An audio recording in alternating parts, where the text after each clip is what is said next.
I want to discuss this because it's just gotten out of hand. And I want to call back the philosophy moment that I started with, and that is everything in life, whether it's your fitness, your nutrition, your mental health, your wellness, your daily operations, whatever it is, make it simple enough to be repeatable, make it thoughtful enough to matter, make it sustainable enough to last.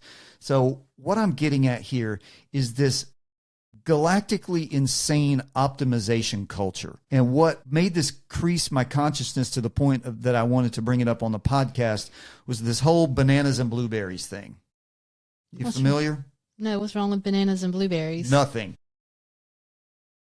But there are certain people out there who just can't leave well enough alone. Blueberries have polyphenols, which are very good for you, which have lots of antioxidants and all that kind of stuff. But guess what? Right. Guess what you can't do now?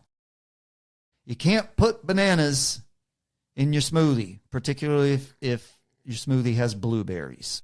Why? What's going to happen? Are you going to explode? I guess so.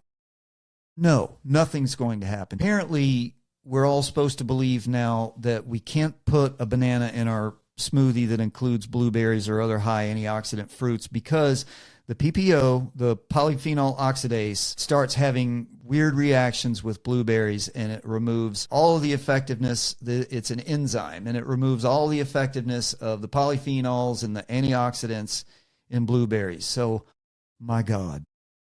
And as it turns out, it's not really 100% true. Yes, the PPO kind of reduces a little bit of the antioxidant, but it only reduces the effectiveness of one little strain.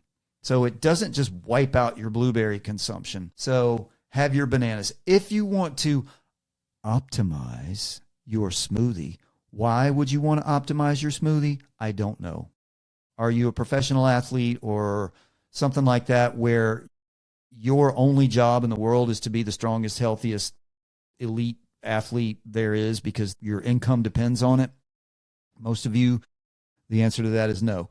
So if you want to optimize your smoothie, then sure, just leave the banana out if you're having blueberries. For the rest of us normal human beings, just do whatever you need to do.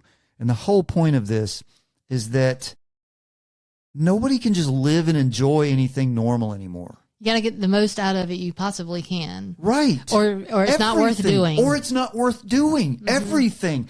And like I said, the goalpost keeps moving, man. It's like, all right, blueberries are a superfood. They've got antioxidants, so I'm going to eat blueberries and I'm going to feel good about myself because I'm doing this one thing that's good for me. I know it's not going to, make me some magic elf that can resist aging and death, but it's good for me and I'm going to do it. Oh, whoops, nope, we moved the goalpost. The Overton window has slid that way, so we can't do bananas with our blueberries. So now I have to reconfigure my entire daily nutrition plan to optimize my blueberry intake. You just can't enjoy anything normal anymore. Right. Have your salad, have with your grilled chicken, and enjoy it. Oh, wait, did you put some cottage cheese in it? Also, did you add some peanut butter to your salad? Have something that's got seed oil in it? Oh, no, then it's terrible. Oh, my God. It's horrible. You know what? Things were always going to be this way. It's just a series of unfolding events that happened. There was no evil timeline where we rolled a 6 and we're over here on this timeline, so everything shifted. It's just we have gotten this optimization culture is a product of laziness, poor nutrition and exercise habits, vanity, validation seeking, and virtue signaling, because we've gotten so catastrophically sick and fat and self-involved that the pendulum swung naturally as it only can. Physics is undefeated. If you push the pendulum all the way up here, you can't hold it there forever. It's going to swing wildly back in the other direction to the exact opposite point. And that's where we're at with this stupid optimization culture, because we were so lazy and so bad with everything. And we're, like I said, we're so fat and sick that now everybody's got to push it back, so over-index, as we like to say now, push it back to the opposite extreme. And everything is maxing now also. Mm-hmm. Have you heard about this? Yes. I mean, this is insane. Like, you can't just be a human anymore. Mm-hmm. You can't just be yourself. Even though that's the thing that they always tell us: be your authentic self. Except when Really? But do it in your way. All right, but except when you want to take a hammer and chisel out your cheekbones, and you have to have this Stanley Cup. That Stanley Cup and the eyelashes and whatever, all the things that you do to looks maxing, or whatever the maxing thing is. It's just neurotic vanity. It has nothing to do with being a human. And what do we go back to when you put all of that aside and you're trying to live a healthy life? Everything in balance. Moderation. Everything in moderation. Mm-hmm. Moderation and balance.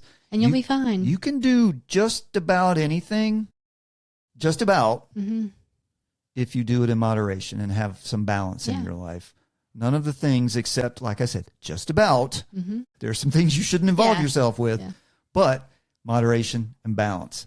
There's a reason the word balance is in my business, and I've been using that word in my own personal foundational philosophies for years and years now, is because anything else is pushing yourself in the wrong direction, and it's just Sisyphus pushing a rock uphill for no reason. Now, there are things in life that benefit from optimizing. Let's not kid ourselves here. You can't just meander through life and bump into walls. Right. But you don't need to optimize everything that you do all day long for the rest of your life. Right. And the things that need optimizing are things that you tighten up to reduce useless friction and wasted time and wasted bandwidth, like ridding yourself of or organizing minutia. And wallet, watch, phone, keys, the thing. Why do I want to spend precious time searching for my keys or my wallet or my water bottle? No, those things go in the same place every day,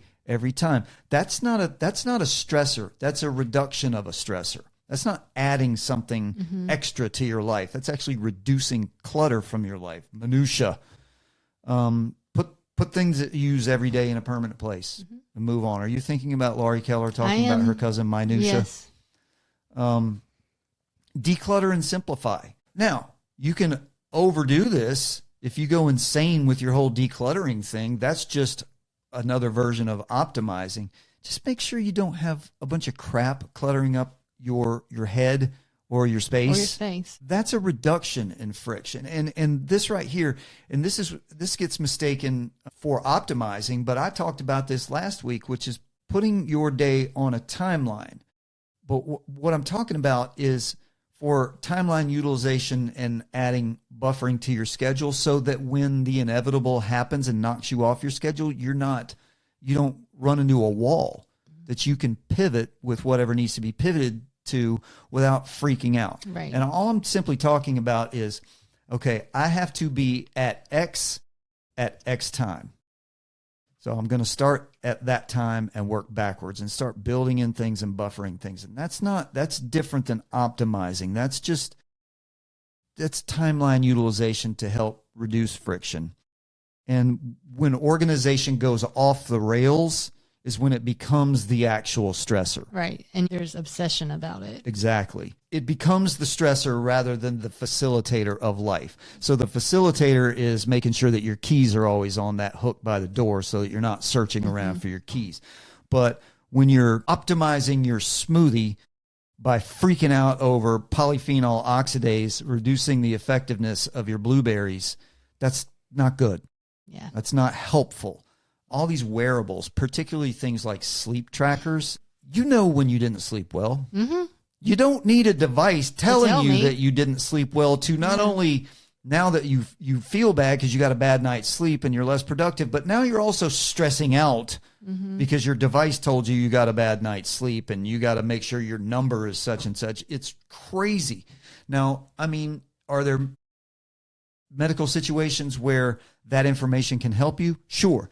But if you're just a regular healthy human and you're living your life by these wearable metrics, that's stressing you out. And I'm going to talk about wearables in another episode, but I'll always remember what you told me that your old boss told you about his smartwatch.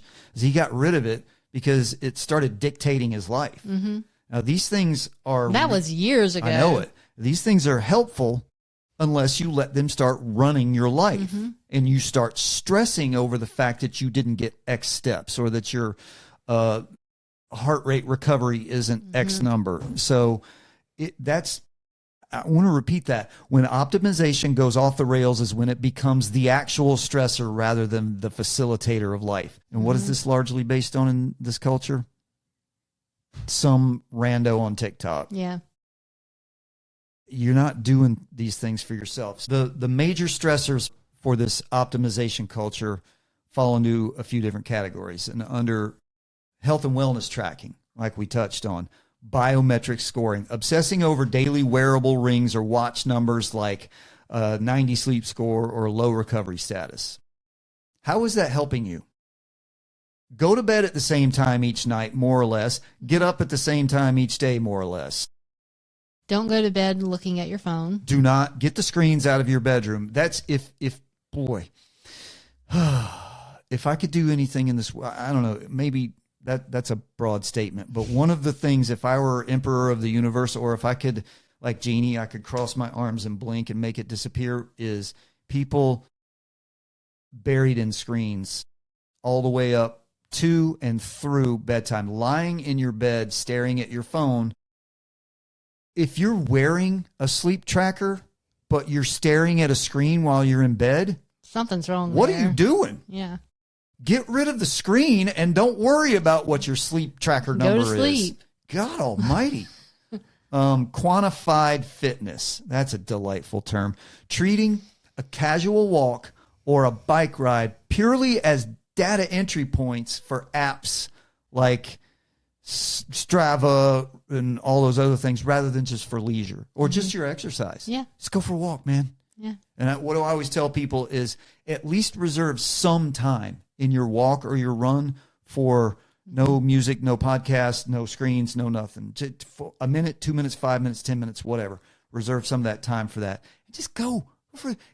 If you're training for something, you might need to track your heart rate. But other than that, just freaking get out and move if you're just a regular, normal human being. Stop quantifying everything, but in this case with your fitness. And right along with that is the biohacking routines. And this is what you talked about at the beginning of the episode, is scheduling rigid morning protocols or rigid protocols in general throughout your day. Scheduling rigid morning protocols like ice baths, cold plunges, and precise supplement stacks before breakfast. You've got to stop this. Once again, unless your entire livelihood is based on your athletic performance and your physical well-being, you're an NFL quarterback or you're an Olympic decathlete, you don't need to know these things. You don't need to do these things. You need to go to bed mostly the same time, get up mostly at the same time, don't sleep till 10 o'clock in the morning, have some water when you get up, eat a decent breakfast. So it's okay to do those things. And if it makes your life easier to have those routines and do them, great. If it is facilitating your life and you're enjoying it and it's making your life easier and better, great. But if you miss it and you feel guilty and bad about yourself and you're like, well, it's done now, I can't do it. When it becomes the stressor rather than the facilitator. Right. And there are certain people that can actually benefit. Some things like autism or ADHD, some other mental and psychological difficulties, you can actually benefit. If you've had a lot of childhood trauma and you have no idea how to run your life and you're just a complete disaster, you might need to do some of these things, but probably not forever. But just an average person can really benefit from routine. That's not what we're saying. Right. Routine. But when it becomes an obsession or you beat yourself up over it if you miss it or do it wrong, then it's becoming a problem. Yes. And the next category is daily life and productivity. So we're optimizing. Extreme time blocking. And this is not what I was talking about with using a timeline to help you navigate your day. This is fragmenting the calendar weeks in advance to account for every single minute of your day. And I've seen these videos about people speed reading audiobooks to make the most out of every moment they have. They're listening to books to learn constantly on 2.5 or whatever. To just consume as much as they can all the time. And if you can't switch off your brain, if you need that filler, then may I suggest that you learn something else Instead, how to control not being able to switch off your brain. Breathing, yoga, meditation, all that kind of stuff. Because if you can't turn off your brain, but your only recourse is to just jam it with stuff constantly, that's not okay. You're going to exhaust yourself, and you're going to be a psychological and mental disaster, which will make you a physical disaster eventually. And the 5 a.m. club, viewing early morning rising not as a choice, but as a mandatory moral and productive baseline. And this is all like the hustle culture. This is all this nonsense about if I'm not optimizing every moment of my day, then I'm falling behind. It's the old, what did we used to say back in the day, keeping up with the Joneses. It's just the digital, the post-industrial digital version of that. And this one, I've heard a lot of people talking about this lately, which is monetizing hobbies, turning every creative pastime into a side hustle. Yes. Reading or resting, just anything, any creative pastime or project or goal has to have a measurable output instead of doing it. You need to go take an art class and not care how you're doing it. Don't try. Just do. Yeah, don't sit there with YouTube videos and research and tutorials and all this stuff about how to make the best vase. Just do it. Auditing daily work output by tasks completed, response times, and minimize downtime. Now, how does that, do you run into that with what you do? Talking about you said a lot task there. Completed. Yeah, that's what I do. I'm a project manager and operations director. That's my job. Does that bleed over into your life? No. Sometimes it has the complete opposite effect in my life because I'm doing that at work. I don't want to do any of that outside of work. Do you have downtime? Yeah. You do, don't you? I love my downtime. You've optimized anti-optimization. Right. And overscheduling your kids, filling children's after-school hours with competitive lessons and structured programs to maximize their future development. Oh, my God. We're going to camp this week, then we're going on a family vacation next week, and then when you get back from that, you're going to work out with your personal trainer, and then after that, you're going to this specialized soccer camp or specialized baseball pitchers camp or something like that. And that's when you start getting in to the danger zone of redlining your kids and just not letting them breathe at all. The mental health impact on all of this is chronic burnout, viewing rest, and this is the thing, optimization and hustle culture and maxing. You view rest as an operational failure. Or it's being lazy. Yeah, that creates a state of permanent exhaustion. Identity erosion, evaluating your worth through daily metrics transforms a human being into a checklist. And that is really dangerous. Once again, we are removing all the aspects of humanity systematically through being controlled by the algorithms, and a loss of joy. Turning hobbies into quantifiable goals, like we talked about, drains the intrinsic pleasure from activities. So, closing it out, ways to push back and embrace rest and de-optimize, deconstruct optimization. The 0 day, scheduling full days with zero productive goals. Nothing. If you do stuff, you do stuff. Don't measure it. If you want to cut the grass, cut the grass. If you don't. Don't make productive goals, planned activities, or tracking. Stop tracking stuff. At least give yourself a day off from that. Unmonitored activities. Leave your smartwatch home during a walk. That's going to be real hard for some people because those steps aren't going to be on. You're not going to get those steps, and that's where the psychological damage comes in. Oh my God, my steps aren't being. Now your body is counting the steps. You're getting the steps. That's where it matters. But the app that your watch is connected to is not counting the steps, so you're freaking out because you think it doesn't count. That's the danger zone. Right. Yeah. Get into nature. Stop recording data and junk hobbies. Pick something up and do it. A low-stakes hobby, finger painting. I don't know, something like that. Casual, but just do stuff. Do a hobby or a random activity with no intent to improve, right? We want to deconstruct this crazy optimization culture with everything in your life. Make it simple enough to be repeatable. Make it thoughtful enough to matter. Make it sustainable enough to last. Don't worry whether it's optimized or not.